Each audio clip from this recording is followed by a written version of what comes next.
എന്തുകൊണ്ട് ഇന്ത്യ രാജ്യത്ത് സ്വാതന്ത്ര്യം കിട്ടി 76 വർഷം കഴിഞ്ഞു ഒരു പാർട്ടിക്ക് പോലും 50% വോട്ട് കിട്ടിയിട്ടില്ല? എന്താ കാരണം? കോൺഗ്രസിന് കിട്ടിയിട്ടില്ല. കോൺഗ്രസ് ഈ രാജ്യത്ത് സ്വാതന്ത്ര്യ സമരം നടത്തിയ പാർട്ടിയല്ലേ, ചെറിയ പാർട്ടിയാണോ? ഇപ്പോഴും അത് ദുർബലമായി പോയത് രാജ്യവ്യാപകമായുള്ള ഏക സെക്യുലർ പാർട്ടി കോൺഗ്രസ് അല്ലേ, രാജ്യവ്യാപകമായിട്ടുള്ളത്. മറ്റൊന്നും രാജ്യത്ത് എല്ലായിടത്തും ഇല്ലല്ലോ. CPM പോലും കുറച്ച് സ്ഥലത്തല്ലേ ഉള്ളൂ.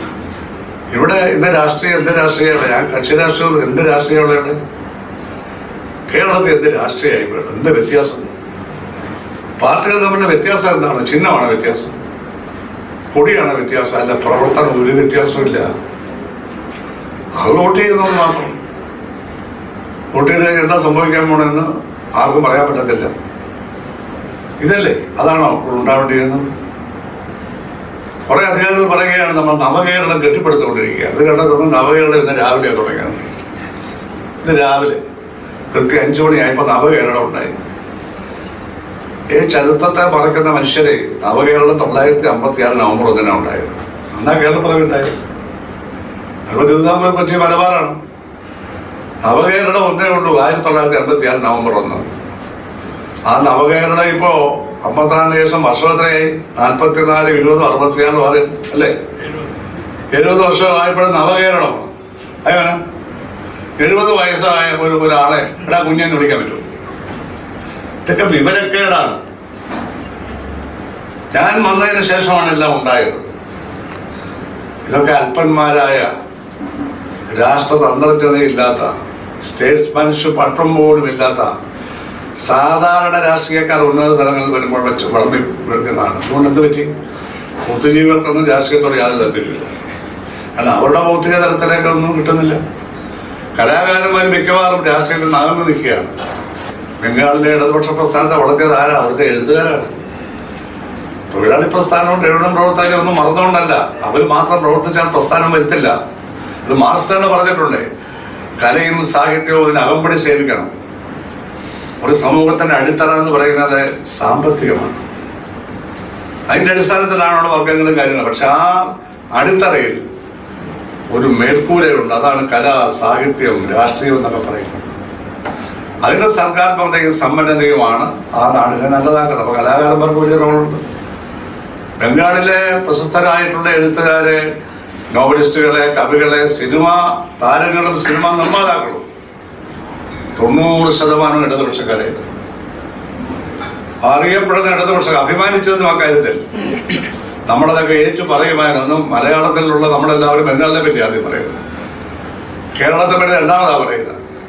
ഇന്ന് അവിടുത്തെ അസംബ്ലിയിൽ ഒരു കമ്മ്യൂണിസ്റ്റുകാരനും ഇല്ല, ഒരു ഇടതുപക്ഷക്കാരനും മനുഷ്യൻ പോലും ഇല്ല. ഇപ്പൊ ഈ വരുന്ന തെരഞ്ഞെടുപ്പിൽ 2 സീറ്റ് കിട്ടുമെന്നൊക്കെ പറയുന്നു. കഷ്ടം. 35 വർഷം കൂടുതലുള്ള ഭൂരിപക്ഷത്തോട് സ്ഥാനം ഭരിച്ചത് എങ്ങനെ ഇതില്ലാതായി? ഇതേപ്പറ്റി ഒരു ഗവേഷണം നടന്നിട്ടുണ്ടോ? സ്വയംപരമായ ഒരു പഠനം നടത്തിയിട്ടുണ്ടോ? ഇല്ല. നീ കേരളം കൂടെ ഇല്ലാതായാലും പിന്നെ എവിടെ പോയി പഠിക്കാനാ? പക്ഷെ വളരെ ഗൗരവമുള്ള കാര്യമാണ്. എഴുത്തുകാർക്ക് ഇത് പഠിക്കാവുന്നതാണ്. എന്താണ് ബംഗാളിൽ സംഭവിച്ചത്?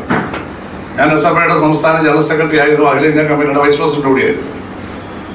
ഞങ്ങളുടെ അഖിലേന്ത്യാ SFI രൂപീകരിച്ച് 70-ലാണ്. ആ കമ്മിറ്റിയുടെ കേന്ദ്ര എക്സിക്യൂട്ടീവ് കൂടെ ഞങ്ങളുടെ ഹെഡ് ഓഫീസ് അന്ന് കൽക്കത്തയിലെ പാർട്ടി ഓഫീസിൽ ചേർന്ന ചെറിയ മുറിയാണ്. അവിടെയൊക്കെ ഞങ്ങൾ കമ്മിറ്റി കൂടാൻ പോകുമ്പോൾ ബംഗാളിലെ 24 പർഗാനാസ് അടക്കം ഉള്ള കോളേജുകൾ പ്രസംഗിക്കാൻ കൊണ്ടുപോയി. ഞങ്ങളെ മനുഷ്യമായ ശ്രീഭാസ്കരൻ, അന്ന് വിമൻ ബാസു, അദ്ദേഹം ഇപ്പോഴും ഉണ്ട്. പോളിറ്റ് ബ്യൂറോ ആയിരുന്നപ്പോൾ ഒഴിഞ്ഞ് പ്രായം കാരണം അദ്ദേഹം അന്ന് SFIയുടെ ജനറൽ സെക്രട്ടറിയാണ്. ഇവിടെ എല്ലാം ഞങ്ങളെ പ്രസംഗിക്കാൻ കൊണ്ടുപോകും. ബംഗാളികളുടെ ഇവിടെ ധീരത അസാമാന്യമാണ്. ആ ഒരു നാടിനെ സ്ഥിതി ഇപ്പം എന്താ? എവിടെ പോയി? ഏതെങ്കിലും എഴുത്തുകാരനുണ്ടോ? മഹാദേവ ദേശായി എന്ന് പറയുന്ന സ്ത്രീയല്ലേ, ആ അമ്മ എത്ര കവിതയാണ് കമ്മ്യൂണിസ്റ്റ് എഴുതി? എന്താ കാരണം? ഇതൊക്കെ പരിശോധന. ഇത് രാഷ്ട്രീയം, കക്ഷി രാഷ്ട്രീയമല്ല. എങ്ങനെയാണ് ഒരു പ്രസ്ഥാനം ഇല്ലാതാവുന്നത്? എങ്ങനെയാണ്? ഭൂപേഷ് ഗുപ്തയെ പോലെയും പി രാമമൂർത്തിയെ പോലെയൊക്കെയുള്ള മഹാന്മാരായ പാർലമെന്റേറിയന്മാർ, പാർലമെന്റിനെ ഇളക്കി മറിച്ചവർ, നെഹ്റു പോലും ഷേക്ക് ഹാൻഡ് കൊടുക്കുന്നവർ, AKG, ആ പാരമ്പര്യമൊക്കെ എവിടെ? എഴുത്തുകാരൻ ആവേശം തരുന്ന വിപ്ലവകരമായ ചിന്താഗതി എവിടെ? കേരളത്തിൽ എന്താണുള്ളത്? ഒന്നുമില്ല. എല്ലാം ഇനി ഉണ്ടാക്കേണ്ടിയിരിക്കുന്നു. അതിന്റെ സ്മരണകൾ ഇവിടെയുണ്ട്, അടിത്തറ ഇവിടെയുണ്ട്, എല്ലാം ഉണ്ട്. പക്ഷേ അത് മങ്ങിപ്പോയിരിക്കുന്നു. കാരണം ആശയങ്ങളുള്ളവരല്ല, ആമാശയമാണ് പ്രധാനം. ആശയമല്ല, ആമാശയമാണ്. എനിക്കെന്ത് കിട്ടും, എനിക്കെന്ത് കിട്ടും, എന്റെ കൂടെയുള്ളവർക്ക് എന്ത് കിട്ടും, എങ്ങനെ ആക്രമണത്തോടെ ഓരോ സംഘടിപ്പിച്ചെടുക്കാം, ഇതൊക്കെയാണ്. ഞാൻ വിശദാംശങ്ങളൊന്നും കടക്കുന്നില്ല. വളരെ രൂക്ഷമായ സാമൂഹ്യ വിമർശനവും രാഷ്ട്രീയ വിമർശനവും, രാഷ്ട്രീയ പാർട്ടികളെ പേര് പറഞ്ഞുകൊണ്ട് തന്നെ വിമർശിക്കുന്ന നോവലുകളും കഥകളും ഇവിടെ ഉണ്ടാവണം. അത് കൂടിയേ പുതിയ ജനറേഷന് ആവേശം ഉണ്ടാവുള്ളൂ. ആശയങ്ങളൊന്നുമില്ല. മാർക്സിന്റെ എംഗൽസിന്റെ ആശയങ്ങൾ ഒരിക്കലും നശിക്കാൻ പോണില്ല. ആരും അങ്ങനെ പേടിക്കണ്ട. മാർക്സിസ്റ്റ് പാർട്ടി എന്തെങ്കിലും പറഞ്ഞാൽ ഉടനെ മാർക്സിനെ പറഞ്ഞൊന്നും ആരും കയറി ധരിക്കണ്ട. മാർക്സിനെ ആരും ഒന്നും പറയത്തില്ല. കാരണം അദ്ദേഹത്തിന്റെ ഭാര്യ വലിയ പ്രഭുകുമാരിയായിരുന്നു, വലിയ പ്രഭുവിന്റെ മകളായിരുന്നു. സ്റ്റേജ് വിവാഹം കഴിച്ചു. അവസാനം സ്വന്തം കുഞ്ഞുങ്ങൾ ഭക്ഷണമില്ലാതെ മുമ്പിൽ പിടഞ്ഞു മരിക്കുന്നവർ കണ്ടു. അവർ രോഗാതരയായി ജന്മി മരിച്ചു. അവസാനം ഭാര്യ. എങ്കിലും അദ്ദേഹം ബൃഹത്തായ ജാസ് ക്യാപിറ്റലിന്റെ നിർമ്മാണത്തിൽ നിന്ന് പുറത്തോട്ട് പോയില്ല. മാനിഫെസ്റ്റോ മുമ്പ് എഴുതി. ലോകത്തെല്ലാവരും പറയുന്നു വിപ്ലവങ്ങളെ പറ്റി. ഇതൊക്കെ ആര് മനസ്സിലാക്കുന്നു, ആര് മനസ്സിലാക്കുന്നു? റഷ്യയിലല്ല എന്തെല്ലാം കൊള്ളരായ്മയാണ് അവസാനം കാണിച്ചത്. അല്ല പോകാൻ കാരണം നമ്മളൊരു പുതിയ ആശയം കൊണ്ടുവരുന്നത്. അതിനങ്ങനെ മെച്ചപ്പെട്ട ഒരു ആശയം എന്നെ വന്നിട്ടില്ല. മെച്ചപ്പെട്ട ഒരു ആശയം വന്നിട്ടുമില്ല. ആ ആശയത്തിൽ പിന്നെ ഒരു വിപ്ലവം നടക്കുന്നുമില്ല. ആ ഒരു നിശ്ചലാവസ്ഥ. പ്രകൃതി സംരക്ഷണം ഏറ്റവും പ്രധാനമാണ്, ഏറ്റവും പ്രധാനമാണ്. പ്രകൃതി സംരക്ഷണം എന്ന് പറഞ്ഞ നടന്നിട്ട് കാര്യമില്ല. ഇവിടെ ഓരോരുത്തർ എന്താ ചെയ്യുന്നത്? ആ തോട്ടപ്പള്ളിയിൽ കിടക്കുന്ന കരിമണിലെല്ലാം വാരി വോട്ട് കിട്ടാൻ വേണ്ടി ഓരോ അമ്പലത്തിന് മുമ്പ് കൊണ്ടിടുക. സകല അമ്പലത്തിന്റെ മുമ്പിൽ ഇതുകൊണ്ട് ഇട്ട് കളഞ്ഞു. എത്ര ലോഡ് അടിച്ചെന്നാർക്കും അറിയില്ല. ഇതിന് പൈസ എവിടെ നിന്നാണ്, ഈ ലോറിക്ക് എവിടെ ആര് പൈസ കൊടുത്തു, ഒന്നും ആർക്കും അറിയില്ല. അമ്പലക്കാർക്ക് അഭിപ്രായം വ്യത്യാസം.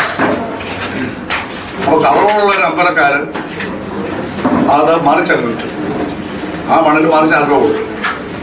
ഇതൊക്കെ നടക്കാറുണ്ട്. ചോദിക്കാനും പറയാനൊന്നും ആരുമില്ല. നിയമങ്ങളൊന്നും പ്രവർത്തിക്കുന്നില്ല.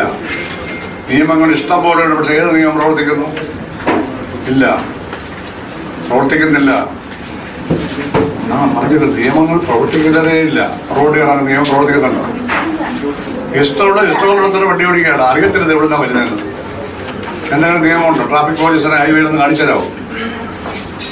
ഏതാണ്ട് 100-110 കിലോമീറ്റർ നീളമുള്ള അരൂർ, ഓച്ചിറ, ആലപ്പുഴ ജില്ലയിലെ ഈ ഹൈവേയിൽ ഒരു ഹൈവേ പോലീസിനെ കാണിച്ചു തരാമോ? ഒന്നുണ്ടായിരുന്നല്ലോ. മെട്രോളിക്കുണ്ടോ? രാവിലെ നമ്മൾ അങ്ങോട്ട് പോകുന്ന വഴി വൈകുന്നേരം വേറെ വഴി കൂടെ അവർ നട കാണിച്ചു. എന്തൊരു അഴിമതിയാണ് നടക്കുന്ന ഈ ദേശീയപാത നിർമ്മാണത്തിൽ. ലോകത്തിലെ തന്നെ ഏറ്റവും കറക്റ്റായിട്ടുള്ള 75 ഓർഗനൈസേഷൻ ഒന്നാണ് ഇന്ത്യയുടെ നാഷണൽ ഹൈവേ അതോറിറ്റി. ഇത് അമേരിക്കൻ കോൺഗ്രസിൽ 10 വർഷം മുമ്പ് റിപ്പോർട്ട് എഴുതിയിട്ടുണ്ട്. ഞാനത് മിനിസ്റ്ററായിരുന്നു, ഞാനത് അസംബ്ലി ഉന്നയിച്ചിട്ടുണ്ട്. അത്ര കറപ്ഷനാണ് ഇത് കാണാം. ഈ ഹൈവേ നിർമ്മാണത്തിൽ കാണാം. ഈ പൈസയൊക്കെ എങ്ങോട്ട് പോവാണ്? ഇങ്ങനെയാണോ റോഡ് പണിയേണ്ട? വലിയ മതിൽ പോലെ, ജയിലുന്ന മതിൽ പോലെ കെട്ടിയുണ്ടാക്കി വെച്ചിട്ട് എത്രയോ മനോഹരമായി. എഞ്ചിനീയറിംഗ് പഠിക്കുമ്പോൾ എസ്തറ്റിക് എഞ്ചിനീയറിംഗിൽ എസ്തറ്റിക്സ് ചേർക്കുന്നതിനെ പറ്റി പഠിപ്പിക്കുന്നുണ്ട് എഞ്ചിനീയർമാർക്ക്. പക്ഷെ പഠിത്തം അവിടെ വെച്ച് അവരത് മറന്നു. ജോലി കിട്ടിക്കഴിഞ്ഞാൽ അവരിൽ പലരും പിന്നെ എസ്തറ്റിക്സ് അല്ല, എങ്ങനെ പണം കിട്ടുമെന്നുള്ളതാണ്. ഒരു പാലം മനോഹരമായി നിർമ്മിക്കില്ല, ഒരു റോഡ് മനോഹരമായി ഡിസൈൻ ചെയ്ത് നിർമ്മിക്കുന്നില്ല. അതൊക്കെ ഞങ്ങൾ 2014 പീഡപ്പിടി അതൊക്കെ മാറ്റി എല്ലാം ഡിസൈൻ ചെയ്തത്. അതാണ് ആ റോഡ് ഇപ്പോഴും കിടക്കുന്നത്. 9 വർഷമായിട്ട് ആ റോഡ് ഇങ്ങനെ കിടക്കുകയാണ്. 2 ഭാഗത്തും മഞ്ഞ നിറമുള്ള ഇട്ടയ, നടുക്ക് ഇട്ടയ, അതിലെല്ലാം സ്റ്റഡ് വെച്ച് സന്ധ്യയാവുമ്പോൾ 9 വർഷമായിട്ടുള്ള സ്റ്റഡിനൊന്നും ഒരു കേടുപാട് തിളങ്ങുകയാണ് ഇപ്പോഴും. നല്ല പ്രകാശമാണ് റോഡിൽ. അതിഗംഭീരമായ പാലങ്ങൾ. പെരുമ്പളം പാലം 100 കോടി രൂപയ്ക്കാണ് പഠിക്കുന്നത്. 100 കോടി രൂപയ്ക്ക്. റിപ്പോർട്ട് വായിച്ച ഉദ്യോഗസ്ഥർ പോലും ഇത് 2016 ഗവൺമെന്റിന്റെ കാലത്ത് 100 കോടി രൂപ അനുവദിച്ച് അന്ന് പണിഞ്ഞു തുടങ്ങി അത് പറയാൻ തയ്യാറായില്ല. കാരണം അവിടെ ഇരിക്കുന്ന MLAക്ക് MP ക്കൊന്നും അത് പിടിക്കത്തില്ല. കാരണം അവരുടെ കാലത്താണ് നാളെ ധരിപ്പിക്കുകയാണ്. ഇത് ചരിത്ര നിഷേധമാണ്. ഇത് ചെറിയൊരു രാഷ്ട്രീയ കാര്യമല്ല. പഴയതിനെ മറക്കുക, മറയിടുക എന്നുള്ളതാണ് ഇപ്പോഴത്തെ രാഷ്ട്രീയം. സ്വാതന്ത്ര്യം കിട്ടിയോടെ എന്ത് പ്രയോജനം? അതിനു മുമ്പുള്ള എല്ലാം മറക്കാണ്. സ്വാതന്ത്ര്യ സമര സേനാനികളെ ആര് ബഹുമാനിക്കുന്നു? ചുമ്മാതെ ഗാന്ധി ജയന്തിയൊക്കെ ആദരിക്കും എന്നുള്ളതല്ലാതെ ഗാന്ധിജി പറയുന്ന ആരും കേൾക്കുന്നുണ്ടോ? നമ്മുടെ രാജ്യത്തെ നയിക്കാൻ എഴുത്തുകാർക്ക് ഏറ്റവും സുവർണാവസരമാണ്. സംഘടിതമായിട്ട് തന്നെ ആദ്യകാലത്ത് എന്താ എഴുത്തുകാർ ഒരുപോലെ ചിന്തിക്കുന്ന എഴുത്തുകാർ അവരവരുടെ സംഘാടനം അനുസരിച്ചല്ല എഴുതിക്കൊണ്ടിരുന്നത്. കുമാരനാശാനും ഉള്ളൂരും വള്ളത്തോളും ഒരു പിന്നെ അത് തന്നെ 4,000 ലക്ഷമുള്ളതുണ്ട്. അങ്ങനെ പല ആളുകൾ വന്നുകൊണ്ടില്ലെന്ന് ഞാൻ പറയാം. അതിന് ചങ്ങമ്പുഴ വന്നു, ജീശങ്കരക്കുറുപ്പ് വന്നു, വള്ളത്തോൾ അല്ല വൈലോപ്പള്ളി വന്നു, പി ഭാസ്കരൻ, ONV കുറുപ്പ്, വയലാർ രാമൻ, നമ്മളൊരു ക്ലസ്റ്ററായിട്ടാണ് വരുന്നത്. അതുപോലെ നോവലിസ്റ്റുകൾ വന്നു.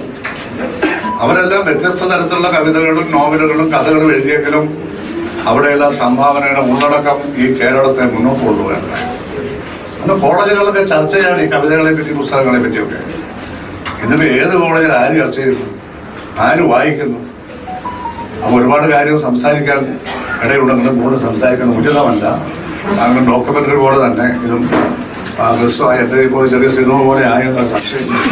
അതുകൊണ്ട് ക്ഷണിച്ചതിന് വളരെ നന്ദി. നമുക്ക് കാര്യങ്ങൾ സംഘം നിങ്ങൾ ഡോക്യുമെന്ററിമാരും നിങ്ങൾ ഫിലിം ഉണ്ടാക്കുന്നവരും സാമൂഹികമായ വൈകൃതങ്ങൾക്ക് നേരെ തന്നെ ക്യാമറ തിരിച്ചു കൊടുക്കണം. സാമൂഹികമായിട്ടുള്ള ഉദാത്തമായ മാതൃക എന്താണെന്നുള്ളത് കാണിച്ചു കൊടുക്കണം. അങ്ങനെ സ്വദേശപരമായ കലയ്ക്ക് വേണ്ടിയാണോ കല മനുഷ്യന് വേണ്ടിയാണോ തർക്കമല്ല. കലയ്ക്ക് വേണ്ടിയാണ്, കല മനുഷ്യന് രണ്ടുമുണ്ട് ഇതിനകത്ത്. അങ്ങനെ കേരളം ലോകത്തിന് മാതൃകയായ സിനിമകളും ഡോക്യുമെന്ററികളും നിറയട്ടെ ആശംസിച്ചുകൊണ്ട് ഈ കങ്കാരുവിന്റെ പേരിലെടുക്കുന്ന ഈ ഡോക്യുമെന്ററി ലോകത്തെമ്പാടും പോകാൻ സാധ്യതയുണ്ട് എന്ന് ഞാൻ കരുതുന്നു. ഇത് ആശംസ അർപ്പിച്ചുകൊണ്ട് ഞാൻ ഈ ചടങ്ങ് ഉദ്ഘാടനം ചെയ്ത് അറിയിച്ചുകൊണ്ട് എൻ്റെ വാക്കുകൾ അവസാനിപ്പിക്കുന്നു.